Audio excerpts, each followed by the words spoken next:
El estreno de Oppenheimer detonó una de aplausos entre los amantes del cine. Los espectadores gozan con esta película de una trama histórica apasionante, de actuaciones exquisitas y convincentes, de la excelsa pluma de Christopher Nolan, con un guión ágil e ingenioso, como él sabe hacer, y de un suspenso agobiante que no deja de crecer y crecer escena tras escena, para explotar en ese gran momento que es la madrugada de 1945, cuando el cielo se iluminó y el fuego de los dioses se reveló a los mortales. Por estos motivos y muchos más, Oppenheimer es una experiencia que ningún fan del séptimo arte debería perderse. Pero hoy vengo a hablarles de todo lo que no aparece en esta buena película. El Oppenheimer real, el Oppenheimer de carne y hueso.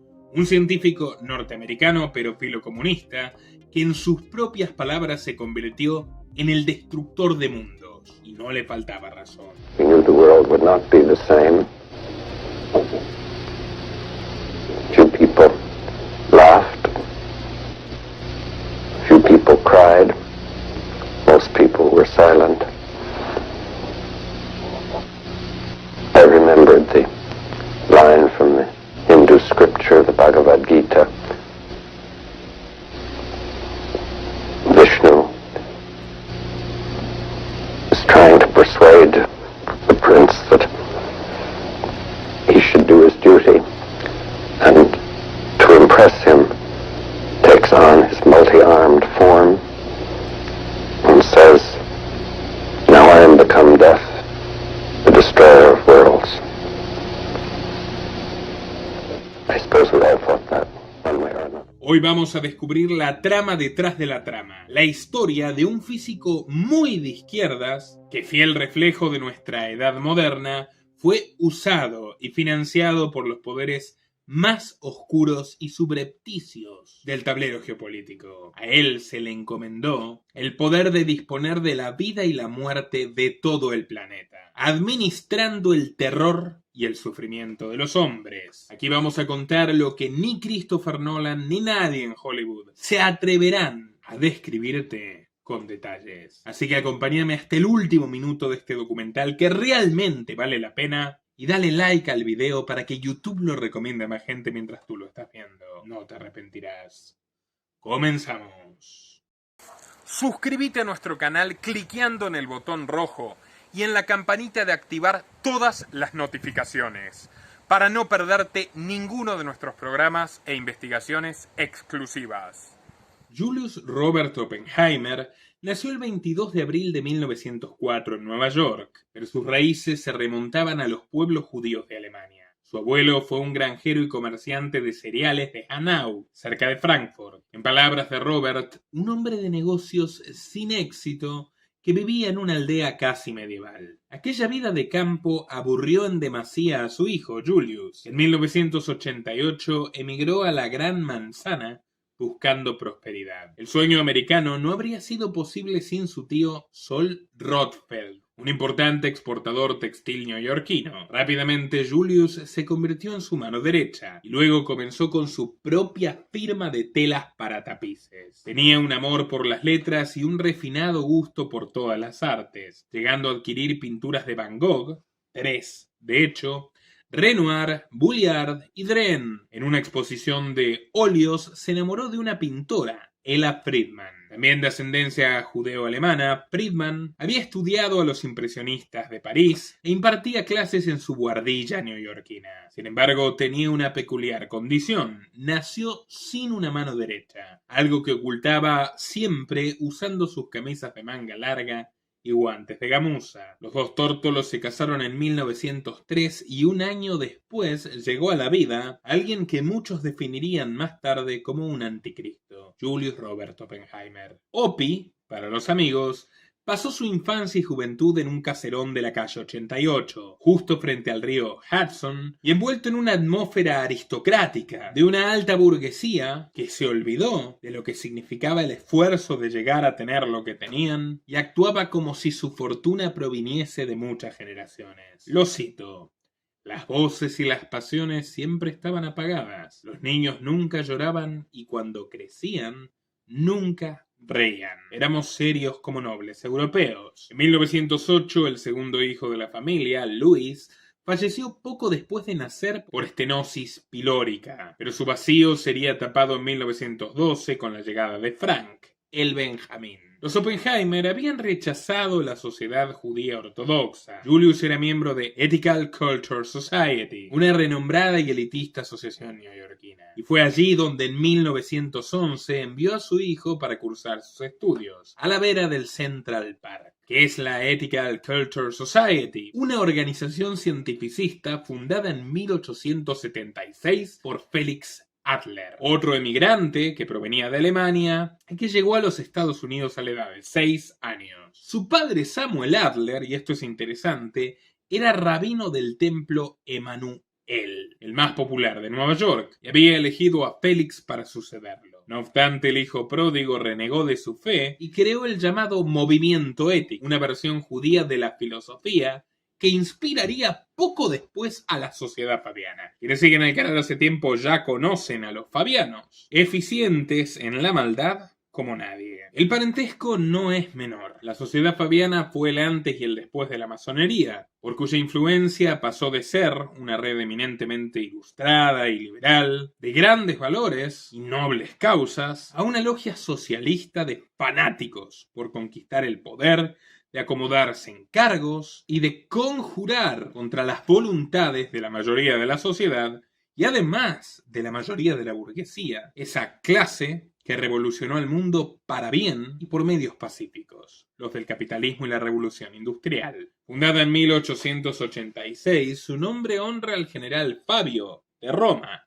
un hábil estratega que agotó a Aníbal Barca, paseándolo por toda la costa francesa y los Alpes, desgastando poco a poco al ejército cartaginés en lugar de enfrentarlo frontalmente, puesto que su potencia era imbatible. Los fabianos se inspiraron en Fabio para diagramar un socialismo evolutivo, no revolucionario. Actúan furtivamente, inoculando medidas y reformas de manera prácticamente imperceptible por lo gradual. Es una conjura profundamente vanguardista de un grupo de pioneros en la búsqueda de un gobierno mundial, propósito que no han abandonado desde que surgieron a mediados del siglo XIX. Se lo pueden preguntar a Andrés Manuel López Obrador, masón, cuyo amigo Fabiano, Jeremy Corbyn, proclamó junto a él a los abrazos su sueño por un gobierno mundial justo y fraterno. Me permito dudar de los últimos dos adjetivos, pero bueno. A esta logia perteneció uno de los peores genocidas de la historia universal, un auténtico demonio del imperialismo británico llamado Cecil Rhodes, dueño de un despreciabilísimo racismo que llevó a la práctica de las peores maneras durante su estadio como gobernador de la colonia del Cabo, hoy Sudáfrica, y propietario de Rhodesia, hoy Zimbabue. También lo fueron el dramaturgo George Bernard Shaw, la militante anarquista y feminista Charlotte Wilson, la famosa Emmeline Pankhurst,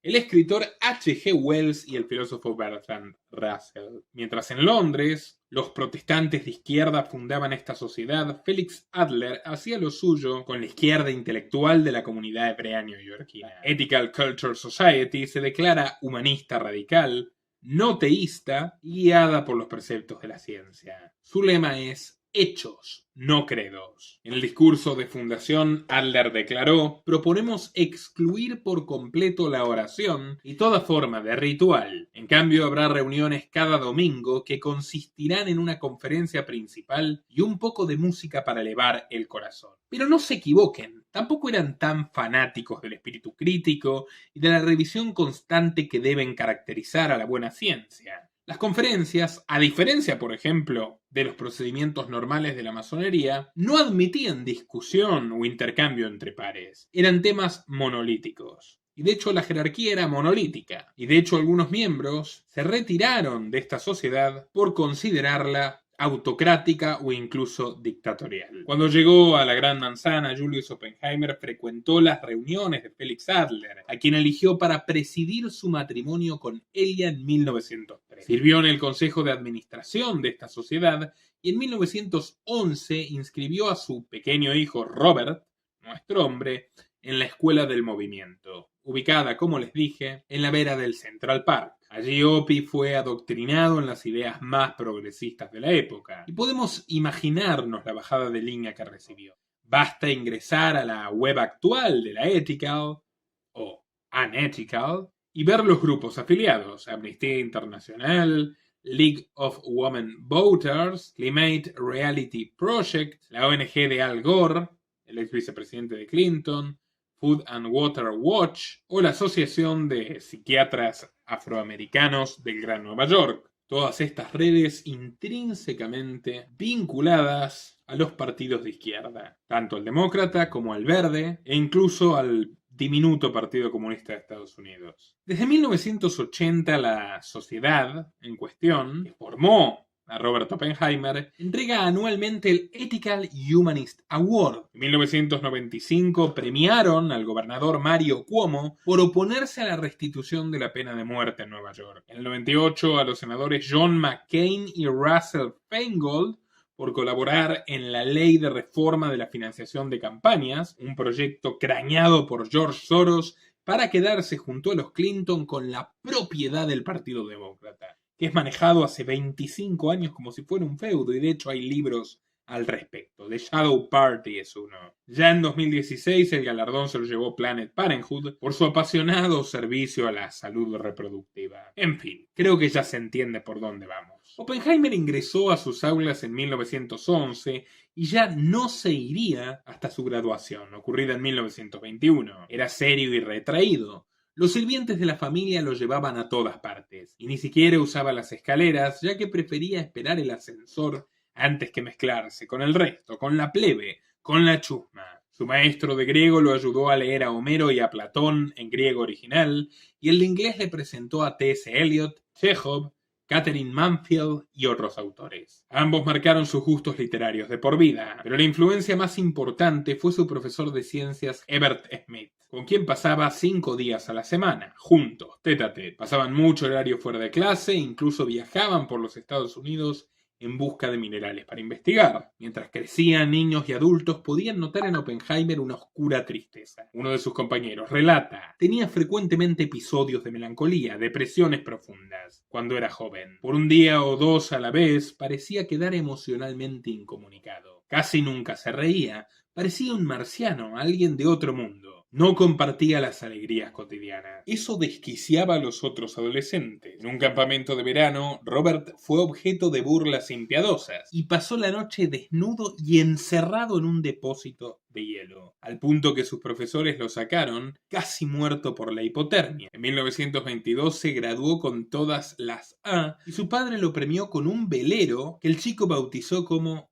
Trimethy, en honor al dióxido de trimetileno. Casi profético, Trimethy suena como Trinity. El barco estaba amarrado en Long Island, donde la familia tenía una casa de verano y un yate de 40 pies. Opie y su hermano pequeño solían navegar los fines de semana por la bahía neoyorquina. En cuanto a sus estudios, Oppenheimer quería ingresar a Harvard, pero aquel verano viajó a las antiguas minas Huachinstall, en República Checa, y enfermó de un grave caso de disentería de las trincheras. Estuvo cerca de la muerte y pasó más de un año recuperándose. Preocupado, su padre contrató a su antiguo mentor, Herbert Smith, y les pagó un viaje al oeste americano donde Opie podría relajarse y sanar. El tiempo que pasó en Nuevo México fue para Robert como un banquete intelectual. Se convirtió en un jinete entusiasta y de su primera salida remontó el Río Grande hasta llegar a una gigantesca y desolada meseta. La única presencia humana era una pequeña escuela rural, cuyo nombre era Los Álamos. Sí, Los Álamos. Oppenheimer se enamoró de aquel desierto, pero no sabía que 20 años más tarde lo volaría por los aires.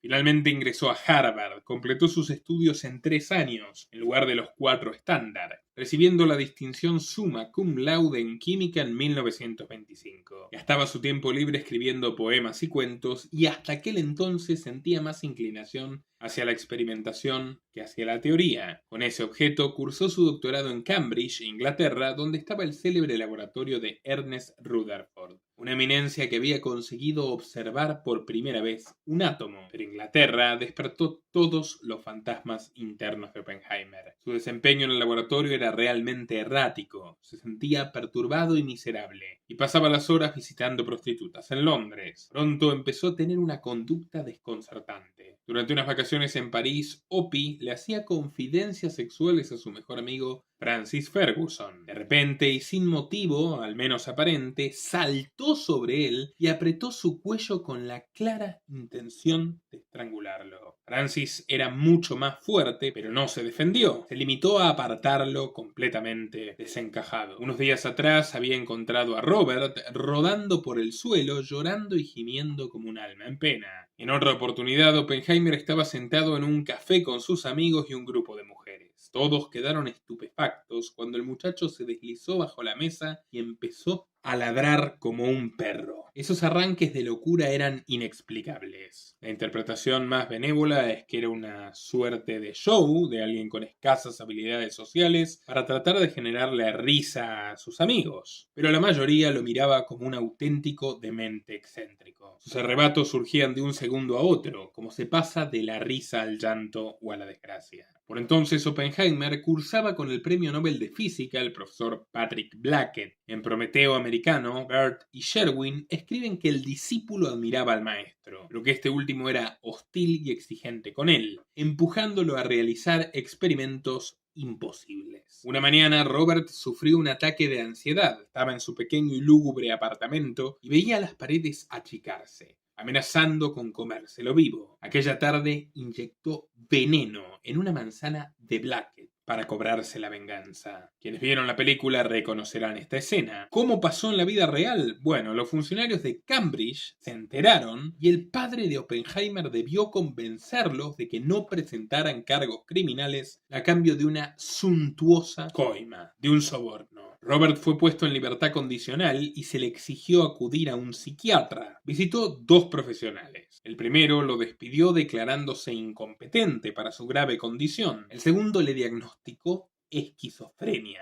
Poco a poco su desempeño fue mejorando y Oppenheimer recibió una beca para doctorarse en la Universidad de Gotinga, en Alemania, de la mano del prestigioso físico Max Born. Ese profesor lo recuerda del siguiente modo: en mi seminario, Opie solía interrumpir al orador, quienquiera que fuera. Pasaba el pizarrón, tomaba la tiza y declaraba: esto se puede hacer mucho mejor así. Sus compañeros me dieron una hoja de papel, una especie de pergamino medieval, donde manifestaban sus reclamos. Amenazaron con boicotear el seminario si no detenía sus interrupciones. Yo realmente no sabía qué hacer. Lo que Robert más extrañaba era su patria. Julio de 1927, zarpó nuevamente hacia los Estados Unidos y se trasladó al Instituto de Tecnología de California, conocido por aquel entonces como Caltech, en Pasadena. Sus papers y trabajos no dejaban de sorprender al mundillo de la ciencia. Recibió múltiples ofertas de diversas universidades, pero solo aceptó una: la Universidad de Berkeley. Fue una buena elección. Por un lado, el campo de la física apenas estaba desarrollado en la institución. Era un desierto para que florezcan muchas cosas, incluyendo sus ideas cuánticas, novedosas, si se quiere de avanzada, y que eran vistas con mucho recelo y desconfianza en los centros académicos más prestigiosos. Lamentablemente, ninguna de esas ideas era buena, ni humanista,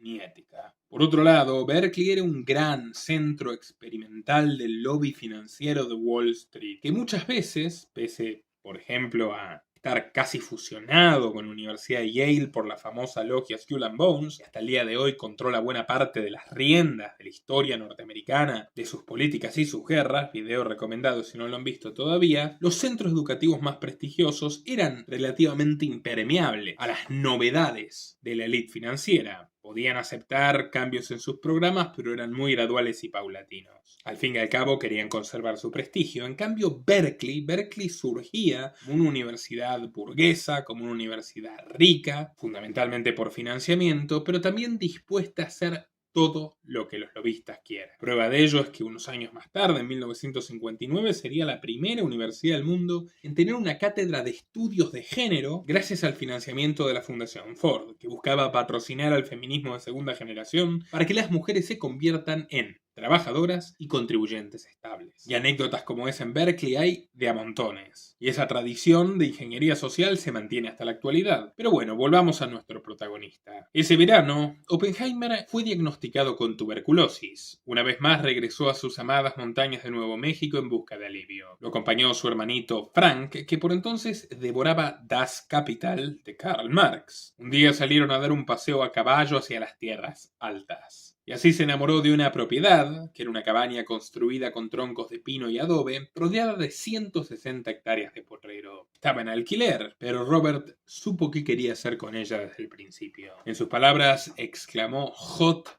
Dog, que era la alternativa al clásico Oh My God del resto de los mortales. Pero en su caso, primero arrendó el lugar y poco después lo compró como si se estuviera comprando una salchicha, un perrito caliente. Cuando la salud volvió a su cuerpo, contento de haberle esquilmado a su padre una fortuna para comprar la finca, Oppenheimer regresó a California y asumió un doble empleo. Por un lado Caltech, por el otro lado Berkeley, turnándose un semestre en cada institución. Fue entonces que conoció a Ernest Lawrence. Quienes vieron la película sabrán de quién hablo. Es este señor, interpretado por Josh Hartnett. Pues bien, detrás de esas gafas se escondía mucho más que un científico brillante. Y aquí es necesario hacer un paréntesis y abrir una serie de hechos paralelos, fundamentales para entender los acontecimientos que acabarían dinamitando el árido suelo del oeste americano, para luego cegar las vidas de 220.000 inocentes en Oriente. El siguiente relato tiene que ver con Oppenheimer, con Lawrence, pero sobre todo con la institución que los acogió, Berkeley. Y hablar de Berkeley es hablar indirectamente del Bohemian Club, el club de los bohemios. Desde hace un siglo y medio, el campamento del Bohemian Grove, al norte de California, recibe cada verano a los hombres más poderosos de Estados Unidos a espaldas de la prensa. La versión oficial asegura que no es más que un encuentro un poquito pagano para disfrutar de la naturaleza,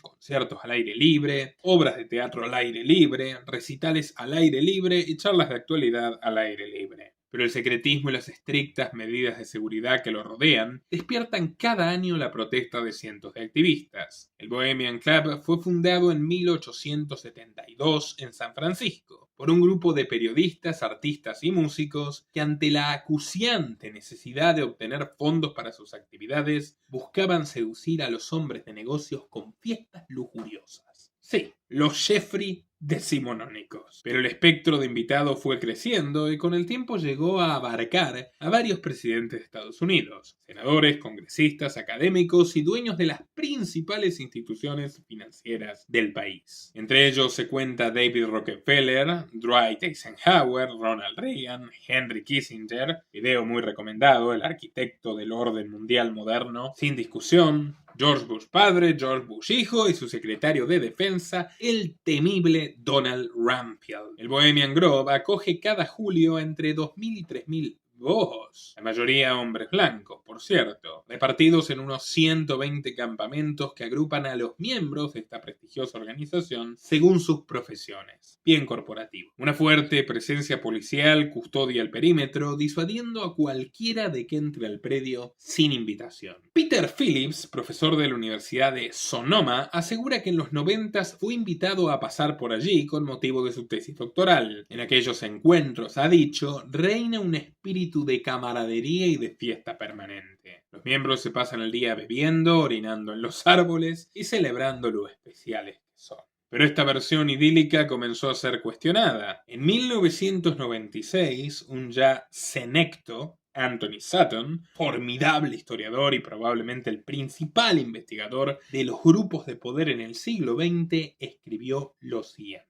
Hasta hace algunos meses nuestros conocimientos del Bohemian Grove eran mínimos. Era el lugar a donde Kissinger, Ford, Nixon, Bush, Hoover y sus amigos iban para relajarse y comportarse como si fueran niños. Pero informaciones recientes podrían cambiar esta percepción. Además de emborracharse y drogarse, sus actividades incluyen raptos, contacto inapropiado con personas no adultas y otro tipo de conductas depravadas. Informes fiables hablan de rituales druidas, personas que llevan ropa roja con capucha, cantan al gran búho delante de una pira funeraria de cadáveres. En este canal separamos los hechos concretos de las invenciones conspiranoicas, y si reproducimos la cita anterior fue únicamente con fines periodísticos. Anthony Sutton sabía de lo que hablaba. No solo fue un prestigiosísimo académico, ordenado miembro con honores y luego despedido del Instituto Hoover, despedido por mostrar algunos asuntos muy incómodos de Wall Street y la transferencia tecnológica militar de Estados Unidos a la Unión Soviética, cuando teóricamente eran grandes enemigos en la Guerra Fría, sino que además fue catedrático de la Universidad de Gotinga, donde investigó la financiación del régimen nazi, y absolutamente todo lo que ha escrito está rigurosa, meticulosa y profesionalmente documentado. Bohemian Club no es la excepción. Y ustedes dirán, ¿qué tiene que ver esta cantaleta moraz con Berkeley y Oppenheimer? La respuesta es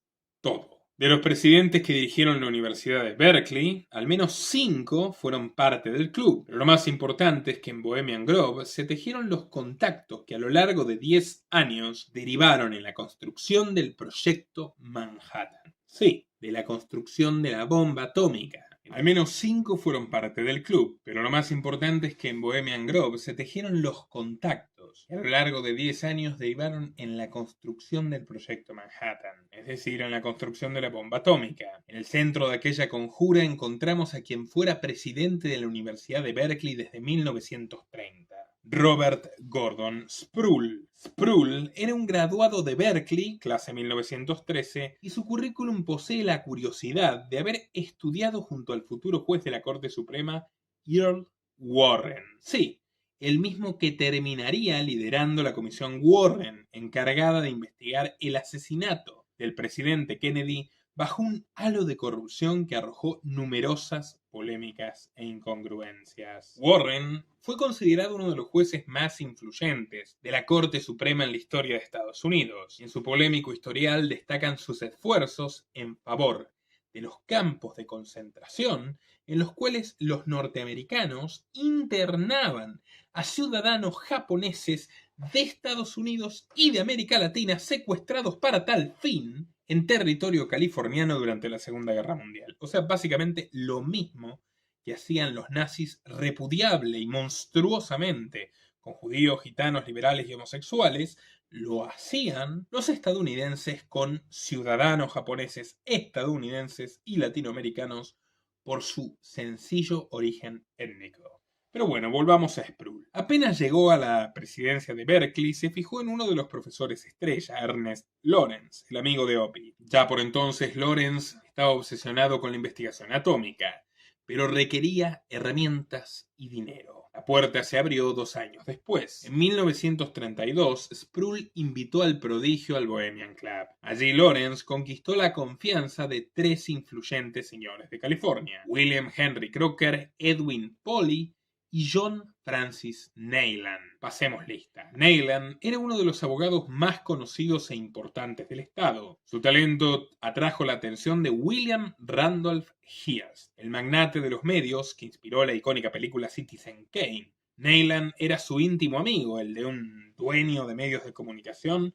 que estuvo detrás, por ejemplo, del hundimiento del navío Maine para propiciar una guerra entre Estados Unidos y España por Cuba que le reportase más ventas de periódicos. Y esto es así, lo pueden chequear. Como les digo, Neyland era uno de sus mejores amigos, pero también era un asesor de confianza de este personaje dantesco y consejero general de todas sus empresas. En 1928, el gobernador Clement Young nombró a Neyland miembro de la Junta de Regentes de la Universidad de California. Desde aquel cargo, el abogado jugó un papel primordial, asignando sendos recursos presupuestarios a las investigaciones atómicas de Lawrence, que por el momento, al menos para el público general e incluso para el mundillo académico, no representaban ninguna utilidad práctica para los intereses del país. William Henry Crocker, graduado en Yale, también era miembro de la Junta de Regentes. En 1936, Lawrence obtuvo de él $75,000 para un laboratorio que bautizó en su honor.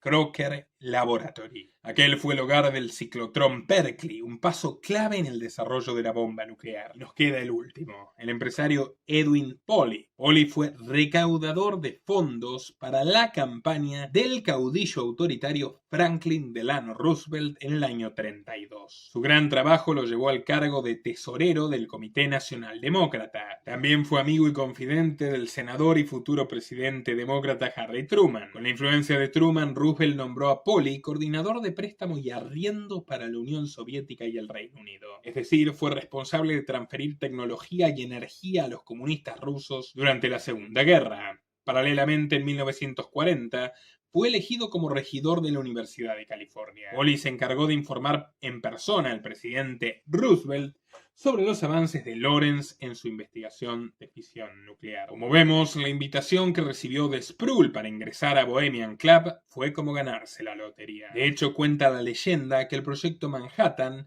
se decidió en esos idílicos campamentos bohemios de julio, en el año 1942. Diarios y cadenas tan renombradas como la BBC se hacen eco de esta versión. No proviene precisamente de un blog de sombrero de aluminio. Pero bueno, antes de volver a Oppenheimer y cómo su vida acaba inmiscuyéndose en este complot, me queda hablar del último financista de Lawrence, quizás el más importante de todos, como él mismo lo haría saber. Hablo por supuesto de John Davidson Rockefeller Jr., el segundo patriarca de la dinastía. Cuando Lawrence y Oppenheimer entraron a Berkeley, Rockefeller ya pisaba fuerte en esta casa de estudios. De hecho, el año que Gordon Sproul asumió la presidencia de Berkeley en el 30, el magnate realizó una donación millonaria al establecimiento. Este dinero iba destinado al proyecto International House. En palabras de Harry Edmonds, su fundador, International House sería un lugar donde, cito, personas de diversos países sin restricciones de color, raza, credo o sexo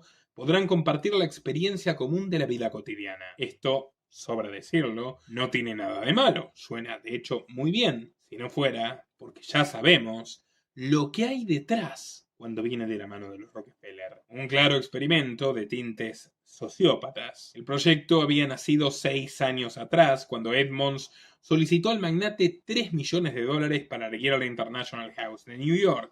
El éxito fue inmediato. La residencia alojó a más de 500 estudiantes extranjeros y Rockefeller quiso llevar la idea a Berkeley. Firmó de puño y letra una carta para Sproul. Cito un fragmento. International House es el laboratorio ideal para un nuevo tipo de experimento. La práctica cotidiana de un compañerismo internacional entre hombres y mujeres que haga primar la fraternidad entre profesionales por sobre sus valores locales. Esto tampoco suena tan mal per se, salvo por la palabra laboratorio, ¿no? Es un poquito osada. Pero ya veremos de qué trata realmente la fraternidad profesional para el amo de los profesionales. La Casa de Berkeley sería el hogar de 7 futuros premios Nobel en las disciplinas de física o química. En su calidad de profesor, Ernest Lawrence no llegó a ser parte del club, pero a través de sus poderosos amigos de Bohemian Grove, consiguió llamar la atención del magnate. En la página oficial de la Fundación Rockefeller, sí, la página oficial, leemos que en 1938 se le concedió a Lawrence $80.000 para construir su bendito ciclotrón. Este artefacto de 60 pulgadas resultó ser el más grande del mundo.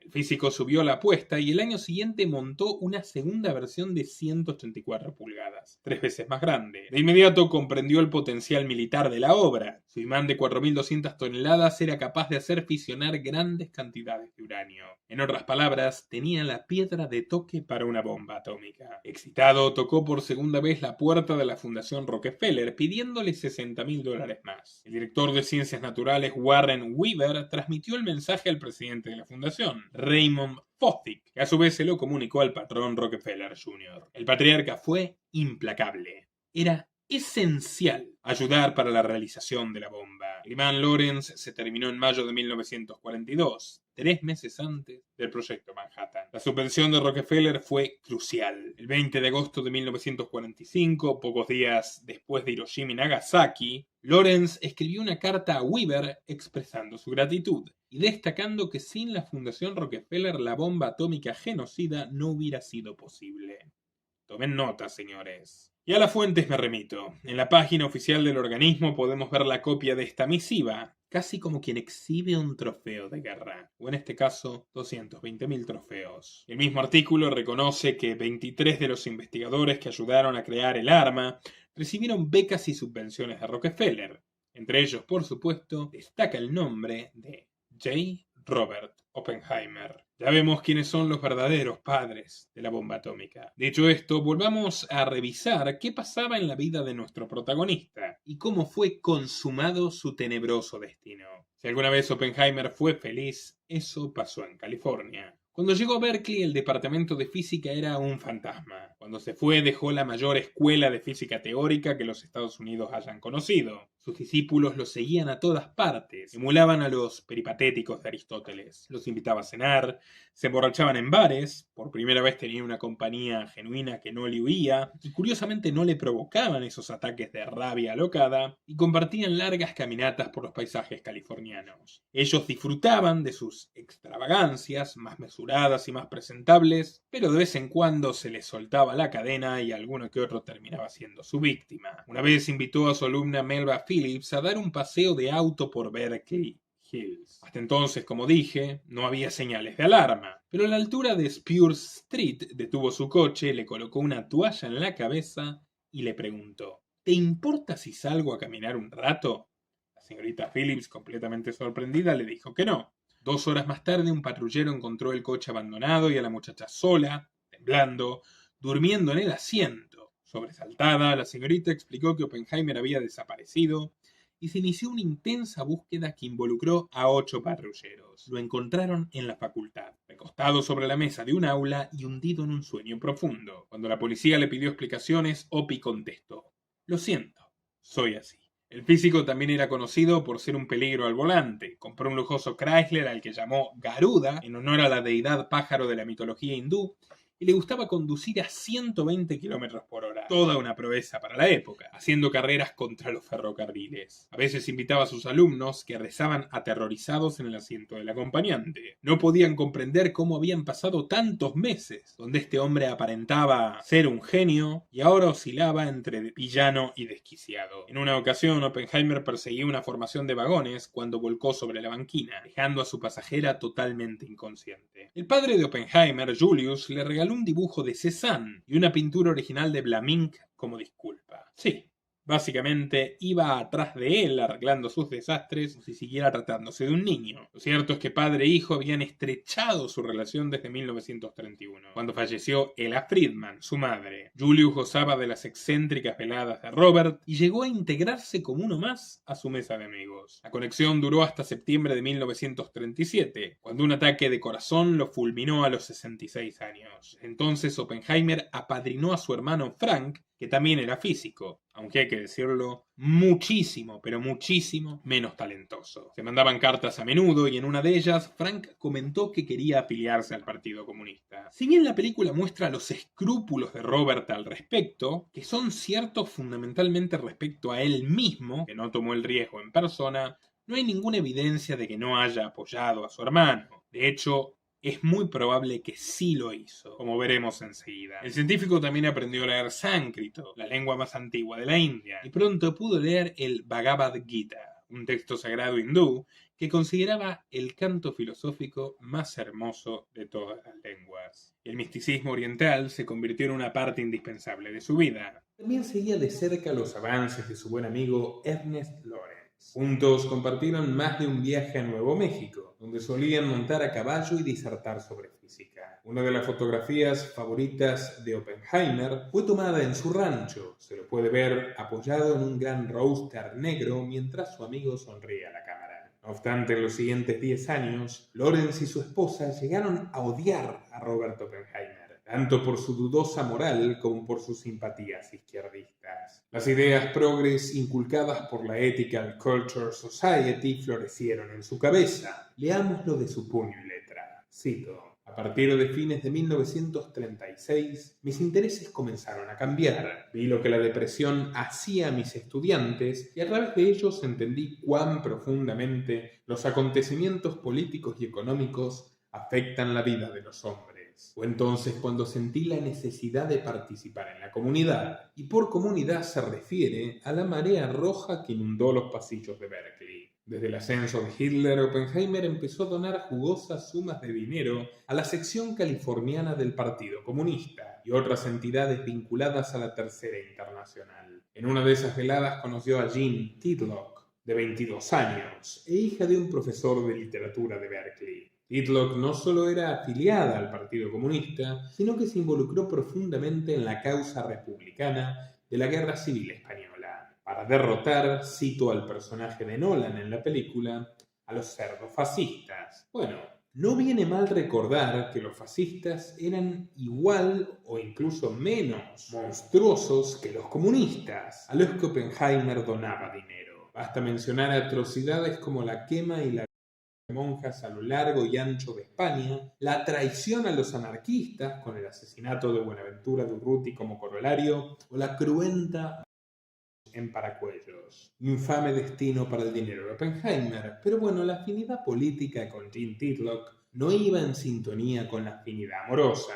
Los tórtolos tuvieron una relación compleja y tormentosa. La mujer desaparecía por semanas e incluso meses y luego se burlaba de Robert sin ninguna piedad, enrostrándole los hombres con quienes se había acostado. En 1939 rechazó su propuesta de matrimonio y rompió con él. Pero el dolor de Opie duró muy poco. En otra de las fiestas comunistas conoció a Catherine Kitty Puening. De origen alemán, Kitty afirmaba ser pariente de Wilhelm Keitel, el general nazi a quien Hitler le dio la responsabilidad de cazar a los participantes en el complot de asesinato de 1944. Fue juzgado en Nuremberg y ahorcado. Su madre había estado comprometida brevemente con él, aunque se casó con otra persona. 9 meses después nació Kitty. En cuanto a ella, tuvo un primer matrimonio con Joe Dalet, un organizador prosoviético de Ohio que murió combatiendo en España en el bando republicano en la batalla de Zaragoza. Ella misma se había afiliado al PC en 1934. Cuando conoció a Oppenheimer, Kitty estaba casada con su segundo marido. La historia escandalizó al personal docente de la facultad. Cuando supo que estaba embarazada, Kitty dejó a su cónyuge y se casó con Robert en Las Vegas. Corría el mes de noviembre de 1940.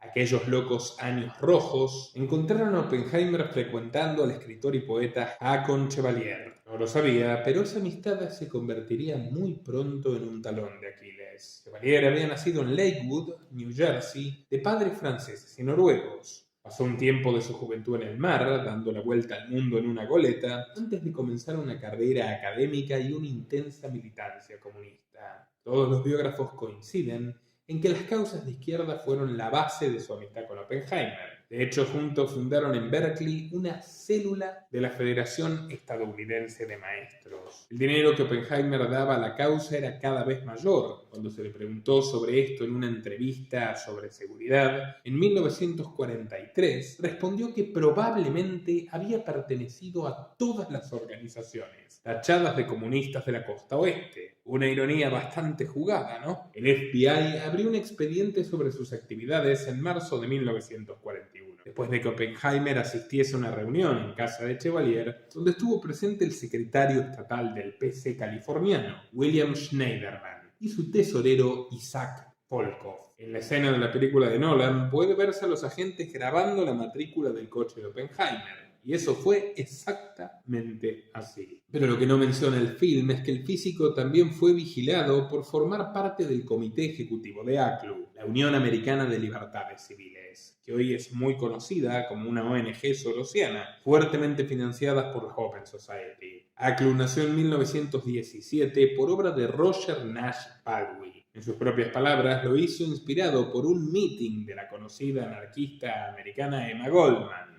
Al principio, su actividad exclusiva consistió en proteger a todos los comunistas amenazados con cargos criminales por el temible fiscal general de Estados Unidos, Alexander Mitchell Palmer. Pronto consiguió donantes a la causa y de los mejores. Hablamos de fundaciones como Ford, Rockefeller y Carnegie, que hasta el día de hoy alimentan sus arcas. Los hombres más ricos de Estados Unidos defendiendo a los subversivos comunistas.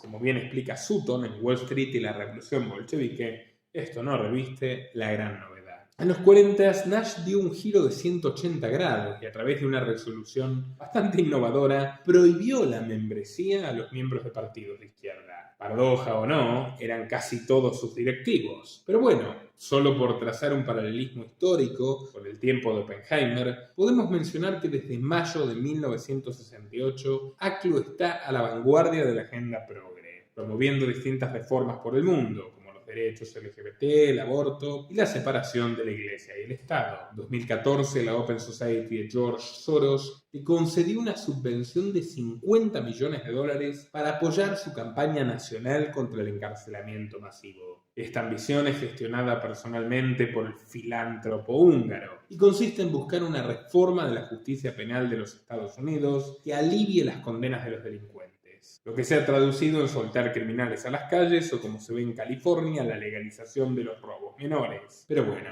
el ridículo ha llegado al punto de que ACLU persigue a los profesores que le dicen a sus alumnos Feliz Navidad por considerarlo como un gesto confesional que atenta contra el valor laico de la escuela pública. El año pasado ACLU quedó en el ojo de la tormenta por el juicio entre Johnny Depp y Amber Heard, ya que la actriz prometió donarles $3.5 millones fruto de ese divorcio. Naturalmente nunca lo hizo y apenas les soltó unos cuantos cientos de miles cortesía de su amante Elon Musk. Pero bueno, dejemos esta cápsula en el camino y volvamos a 1941, cuando los Oppenheimer tuvieron a su primer hijo, Peter. Sin embargo, la paternidad no era lo suyo y por un tiempo se sacaron de encima a este bebé de 2 meses. Así que literalmente se lo entregaron al cuidado de Chevalier y su esposa. En la película esta decisión se toma cuando Robert vuelve a casa y encuentra a Kitty completamente borracha y colapsada, con el bebé llorando sin que nadie lo consuele. Según Prometeo Americano, esto es exactamente lo que ocurrió. Pero la cinta de Nolan deja una sutil pátina de exculpación con aires feministas. La pobre madre, amargada, cuarentona y agobiada por la vida doméstica, quiere pero no puede hacerse cargo de su niño.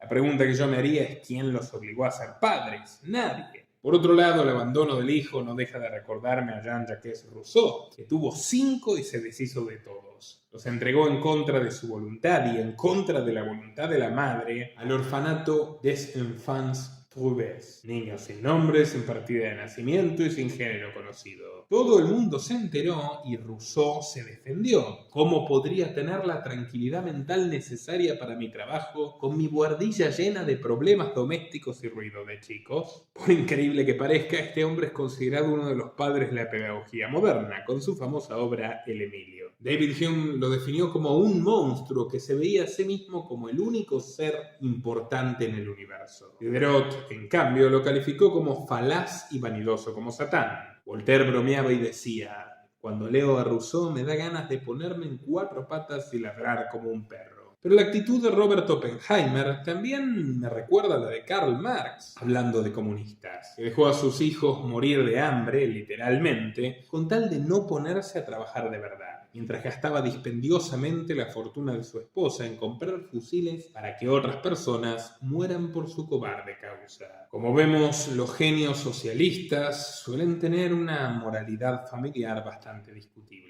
Y quizás Oppenheimer tomó nota de aquello. La Segunda Guerra Mundial avanzaba y Ernest Lawrence le espetó que si quería unirse a su laboratorio, patrocinado por los Rockefeller y por el gobierno, debía tomar distancia con los rojos, dadas las inquietudes que Stalin le generaba a su entonces socio Franklin Roosevelt. En efecto, algo importante se estaba tramando en esta administración. En 1939, Albert Einstein y Leo Szilard enviaron su famosa carta al presidente Roosevelt advirtiendo que los nazis habían logrado la fisión nuclear del átomo. Hitler puso en marcha el proyecto Uranio, el equivalente alemán al proyecto Manhattan, y lo dirigía el físico Werner Heisenberg. Si lograban desarrollar la bomba, predecía la carta, el mundo tal y como se conocía sería totalmente amenazado. Roosevelt tomó nota y en 1941 creó el comité S1 para monitorear el programa atómico. Fue integrado por su persona, el ingeniero Vannevar Bush, el secretario de guerra Henry Stimson y el jefe del Estado Mayor del Ejército George Marshall. La noticia de la fisión nuclear entusiasmó mucho a Robert Oppenheimer, tanto que puso a sus discípulos, miembros del International House del tío Rockefeller, a trabajar en su diseño. La La primera versión se dibujó en una servilleta en un restaurante de la Unión de Estudiantes. El estudiante Philip Morrison se sobresaltó al entrar en la oficina de Oppenheimer y ver en su pizarra un dibujo de la bomba rodeado de ecuaciones. En octubre del 41, Lawrence lo invitó a una reunión secreta. Allí el físico le otorgó un dato fundamental. Pudo calcular la cantidad de uranio necesaria para construir el arma. Bastarían tan solo 100 kilos. 2 meses después llegó el ataque japonés a Pearl Harbor. Estados Unidos entró en la contienda y el comité S1 se reunió para encender los motores. Ahora sí, del proyecto de una bomba atómica. La conversación giró en torno a un único lugar: Berkeley, California. En efecto, el laboratorio Lawrence era el más avanzado de los Estados Unidos para este propósito. El proyecto Manhattan fue oficializado en verano de 1942, casualmente después de la cita anual de Bohemian Grove. Roosevelt designó como líder del programa al coronel Leslie Groves. Aquí lo vemos en su versión Matt Damon. Groves, a su vez, llegó a Berkeley y no tuvo dudas de lo que tenía que hacer. Robert Julius Oppenheimer fue elegido para liderar el proyecto Manhattan. El físico pasó sin escrúpulos de colaborar con el terrorismo rojo español a hacerlo con el terrorismo norteamericano. La película de Nolan ilustra su creciente distancia con el mundillo comunista. Se muestra como un militante de Roosevelt, definiéndose a sí mismo como demócrata del New Deal, en oposición al martirio de su pueblo y partidario de un gobierno mundial. Sus colegas le preguntan: ¿se nos puede confiar la bomba atómica a nosotros? Y frío y sereno Opie responde: no lo sé, pero estoy seguro de que no a los nazis, aunque ya se estaba convirtiendo en uno, al menos en la praxis. Bueno, es útil recordar que la diferencia entre ser un demócrata del New Deal o ser un estalinista o un fascista tampoco era tan profunda. Roosevelt fue por lejos el presidente más autoritario, confiscador, censor, personalista y violento de los Estados Unidos. Robó el oro de sus ciudadanos en 1933 a través de la escandalosa Orden Ejecutiva 6102, con fundamentos idénticos a las locuras de Hitler contra el capitalismo y lo que él llamaba la usura. Se perpetuó en el poder como nadie, persiguió opositores y esclavizó a millones de jóvenes para mandarlos a morir en una guerra ajena. Esto por no mencionar los famosos campos de concentración para japoneses, o su rol permitiendo Pearl Harbor, estando completamente consciente de que ocurriría, y con el objetivo de entrar en la guerra y rescatar su modelo económico fracasado, el keynesianismo a la enésima potencia, y con características bastante idénticas al corporativismo fascista de Mussolini. Grandes equivalencias a las obras públicas de Hitler e incluso al programa del primer Marx del Manifiesto Comunista de 1848. Y no me tienen que creer a mí, basta con escuchar a los nazis. En los juicios de Nuremberg, Hjalmar Schacht, ministro de Economía del Tercer Reich, se defendió alegando que el llamado Nuevo Orden Alemán, Neue Ordnung, era un programa virtualmente idéntico al New Deal americano.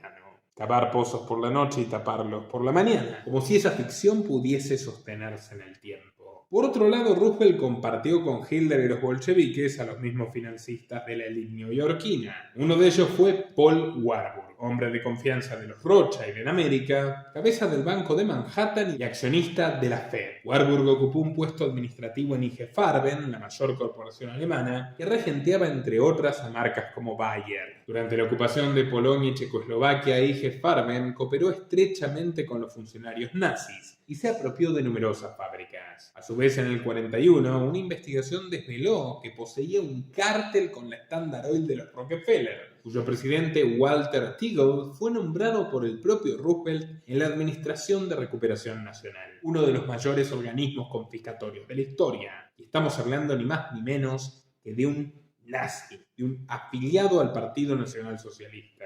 Y esto no debe sorprendernos. En los años 20, Rockefeller adquirió 730.000 acres de tierras petroleras alemanas, suministro abundante de combustible para Hitler y sus delirios militaristas. Y cuando los aliados con Roosevelt a la cabeza bombardearon la nación germana, sus campos petroleros y las fábricas de marcas como Ford o General Electric, que siguieron funcionando en Alemania durante todo el conflicto, no sufrieron ni el más mínimo rasguño. También debemos contar que en General Electric, de la cual Roosevelt era accionista mayoritario, sus directores Owen Young y Gerard Schwab no solo estaban ligados al financiamiento de Hitler, sino también al desarrollo armamentístico de la Unión Soviética. Élites que buscaron ver al mundo arder para construir a partir de sus cenizas un nuevo mundo a su medida. Al mismo tiempo, los agentes del Instituto Rockefeller de Relaciones del Pacífico, Agnes Medley y Wenther Stein, colaboraron con Richard Sorge, un maestro espía soviético. Juntos en Japón, se coludieron para desviar el ataque que los japoneses planeaban contra la Unión Soviética para que ocurra en contra de Estados Unidos. Sí, oyeron bien, en contra del país de Rockefeller. En octubre de 1941 ya se sabía con toda seguridad sobre el proyecto de bombardear Pearl Harbor. El fuego cayó sobre la costa de Hawái el 7 de diciembre. Roosevelt tuvo 2 meses para evitarlo, pero no hizo absolutamente nada. En fin, está claro que el proyecto Manhattan no era una cruzada heroica. No podía justificarse con ningún atenuante moral. Los jefes eran amigos del enemigo y el enemigo hacía más millonarios a los jefes. Pero a Oppenheimer no le importó. Su desierto favorito levantó el siniestro laboratorio de los Álamos, sellando una alianza con la muerte. Los testigos lo recuerdan involucrado con pasión, guiando al equipo, estirando las normas de seguridad del ejército para que los científicos pudieran hablar entre sí. Estaba tan obsesionado con la faena que ni siquiera comía. Llegó a pesar apenas 52 kilos. Bromeaba con que su aspecto era similar al de los reclusos en Auschwitz o en Treblinka, lo cual demuestra su mentalidad profundamente perturbada, incluso para el humor. Pero la historia jugaría a su favor. En Alemania el proyecto Uranio se hundió en el fracaso. ¿Por qué Hitler no obtuvo la bomba atómica? Bueno, existen varias teorías, y una de ellas es de corte militar. Desde 1940, Heisenberg y su equipo buscaron desarrollar un reactor nuclear, pero necesitaban cantidades significativas de óxido de deuterio, agua pesada. Esta era obtenida de una fábrica conquistada en Noruega, la Norsk Hydro, en Rjukan. Pero los aliados tomaron nota y a través de la llamada Batalla del Agua Pesada, procedieron a bombardear la planta. El proyecto atómico Teutón quedó entonces herido de muerte en el invierno del 43, cuando se les acabó el suministro. Pero el fracaso también se atribuyó a los físicos alemanes que, con Heisenberg a la cabeza, hicieron todo lo posible para sabotear. Sí, oyeron bien. Cuando acabó la guerra, el físico alemán matizó los detalles de su participación en el programa, diciendo que le preocupaba desde un principio y que nunca se involucró al 100%.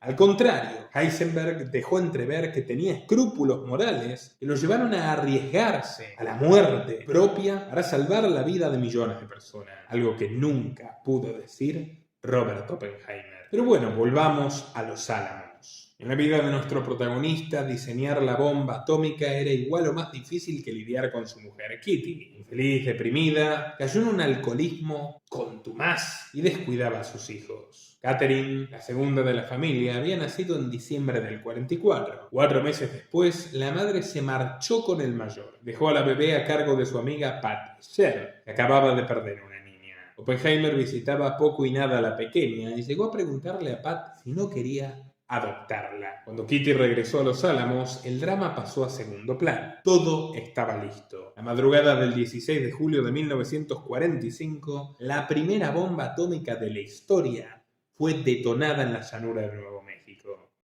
En este programa no vamos a hablar de la explosión en sí. Los efectos especiales de Nolan hicieron muy bien su trabajo. Aquí mostraremos lo que la película ignora, tal vez por la perspectiva en la cual se basa, que es estrictamente biográfica y gira en torno a un único personaje. Generó un infierno en la Tierra, una lluvia radioactiva que destrozó los cuerpos y los corazones de miles de campesinos y de pobladores del sur americano, antes que en Japón ya hubo víctimas fatales en los Estados Unidos. La mañana del 16 de agosto, Demesio Peralta alimentaba a las vacas en el corral de su rancho, mientras su esposa Francesquita, embarazada embarazada de su 10º hijo, limpiaba las sábanas. Vivía a las afueras de Capitán, una comunidad rural del estado de Nuevo México. De repente una explosión hizo temblar el suelo, reventaron todas las ventanas y surgió un destello descrito por ellos como más fuerte que el sol, seguido por una oscura nube de humo. Con sus hijos temblando de miedo y entre pedazos de vidrios rotos, Francesquita creyó que el día del juicio final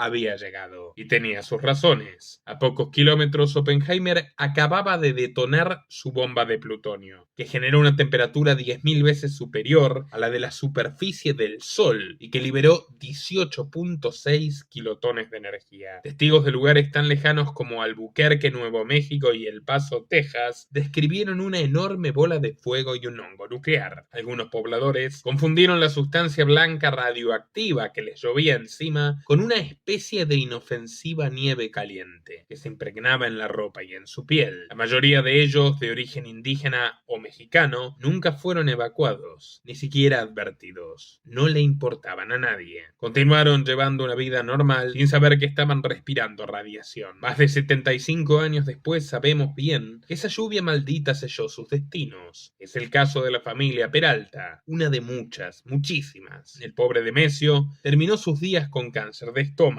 cáncer de ojos y linfoma de Hodgkin. A Francesquita le diagnosticaron cáncer de mama, al igual que a sus hijas. Genoveva Purchela fue la única sobreviviente, luego de haber superado un tumor maligno de tiroides a los 39 años. Sus 9 hermanos no tuvieron suerte. Todos, absolutamente todos, fallecieron de cáncer antes de los 40. El gobierno nunca reconoció esta masacre perpetrada en su propio territorio. Tras la bomba difundió la información falsa de que la explosión se había producido en un depósito de municiones en una localidad remota y amenazó a los diarios que se atreviesen a indagar más de la cuenta. Y como los pobres Peralta, este tipo de casos se multiplicaron por 1000. Según un informe del Departamento de Energía, aproximadamente 4.8 kilogramos de plutonio permaneció sin fisionar, dispersándose en un radio de 25 kilómetros que afectó a más de 15.000 personas. La radiación cayó sobre las verduras y el ganado, que más tarde serían consumidos. A su vez, muchos pobladores carecían de agua corriente y recogían la lluvia de los tejados en grandes cisternas o depósitos. Un estudio de la Universidad de Princeton mostró cómo la mortalidad infantil se disparó al mayor récord de la historia de los Estados Unidos en aquellos condados de Nuevo México que quedaron bajo el viento de la explosión.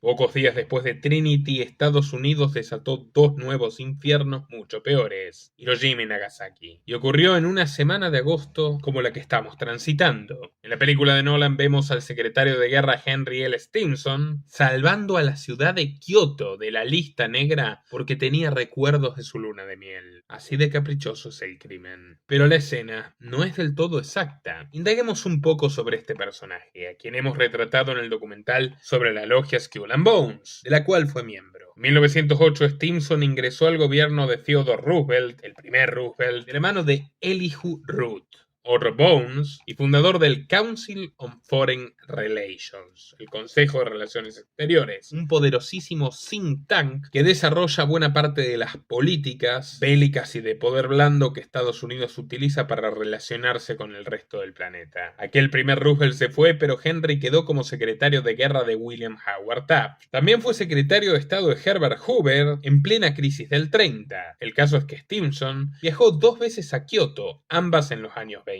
Pero no fue de luna de miel, ya que su boda tuvo lugar a fines del siglo XIX. Tampoco se lee en su diario de viaje una sola palabra elogiosa hacia aquella ciudad. Muchos historiadores en realidad sostienen que Stimson no excluyó a Kioto por esa afinidad personal, sino por un cálculo estratégico. En concreto, le preocupaba el creciente espectro de un enfrentamiento directo entre Estados Unidos y la Unión Soviética. Como hombre cercano al CFR, trabajó para el mundo bipolar de la Guerra Fría, un equilibrio perfecto donde la paz tensa con el enemigo permita maximizar el poder de las élites, y destruyendo como escenarios sucesivos de batallas interminables a todos los países periféricos. El caso es que Kioto, más cerca de Rusia, se salvó, pero Hiroshima y Nagasaki no. En un instante fatal, las bombas Fatman y Little Boy arrasaron la vida de 250.000 civiles. Para los sobrevivientes, en cambio, era solo el principio de un desesperante calvario. El horror de los campesinos de Nuevo México se replicó en Japón, pero de forma masiva. Miembros mutilados, tejidos desprendidos, todo tipo de cánceres, leucemia y vómitos de sangre fueron los síntomas del cóctel preparado por Robert Oppenheimer. A los supervivientes, los japoneses los llamaban Ibakuya. Son reconocibles por las quemaduras y heridas selladas en sus cuerpos y rostros. Después de la guerra, el temor de que los efectos de la radiación fueran contagiosos hicieron que los Ibakuya sean discriminados. Decían, hay que marginarlos, no hay que casarse con ellos, no hay que tenerlos ni de amigos. Recuerda a Suaki Yamashita. Cuando salí de la preparatoria comencé a trabajar y casi al mismo tiempo empecé a sufrir los efectos de la radiación. Vomitaba sangre en medio del trabajo. Si conseguía un empleo, venía esa enfermedad y tenía que renunciar. Así duré como 2 años. El mismo martirio sufrían los Ibakuya para casarse. Antes de la boda era usual contratar detectives para investigar si la pareja había estado en Hiroshima al momento de la bomba. Cuentan que cuando Oppenheimer vio el monstruo que había creado, citó las escrituras hindúes. Ahora me he convertido en la muerte, el destructor de mundos. Después de este relato hay que darle la razón. Fueron 220.000 vidas las que se perdieron con efecto inmediato y luego en el corto y mediano plazo. Y es aquí donde quisiera agregar una crítica a la película de Nolan. En la primera mitad del film mantiene una narrativa exquisita y carente de sesgos, pero al final muestra un exceso de comprensión hacia la figura de Oppenheimer. El personaje más honesto quizás sea el villano Louis Strauss.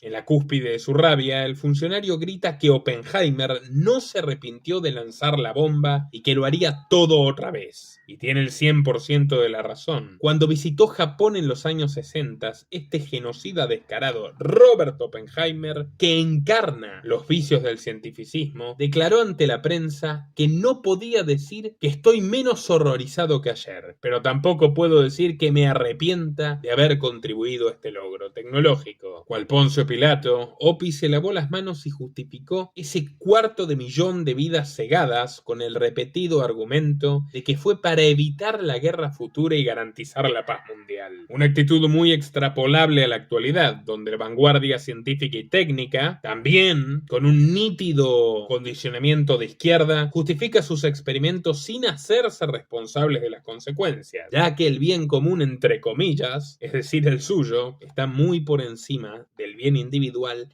y los derechos naturales. La unión de izquierdismo, cientificismo e imperialismo norteamericano sigue tan vigente como en los años de Robert Oppenheimer, que de hecho fueron el comienzo de esta era. Luego, el film entra en otro pasaje que a mi juicio yerra considerablemente. En el año 1949, la Unión Soviética detonó su primera bomba atómica, siguiendo los lineamientos marcados por Oppenheimer en Trinity. El hecho de que hubiera espías rusos en los Álamos, sumado al supuesto boicot del científico para explorar el camino de las bombas de hidrógeno, una carrera que los yanquis perdieron contra los rusos, levantan las sospechas de que Oppenheimer pudo ser un doble agente. La película lo victimiza, muestra el sufrimiento de un hombre arrepentido, manchado en su prestigio por un proceso irregular en los días más álgidos de la casa de brujas macartista, cuando acusaban a quien fuera de ser rojo sin ton ni son. Honestamente, esto es mucho menos de lo que merecía Robert Oppenheimer. Ya lo he dicho, la pena capital o la prisión perpetua se quedan cortas frente a un criminal de esta naturaleza, y no se puede descartar que haya transferido tecnología a los soviéticos, tanto por sus vínculos de sobra demostrados en la propia película con el Partido Comunista Americano, como por la tendencia histórica de Estados Unidos a colaborar con el desarrollo industrial de sus supuestos rivales. Una vez más, los estudios de Anthony Sutton nos ofrecen una fuente primordial para estos temas. A través de títeres en el Departamento de Estado, los trusts de Rockefeller y Morgan ejercieron una poderosa influencia sobre las relaciones ruso-americanas. De hecho, fueron quienes construyeron los planes quinquenales de Joseph Stalin a través de sus firmas General Electric, Ford Motor, Hercules Motor,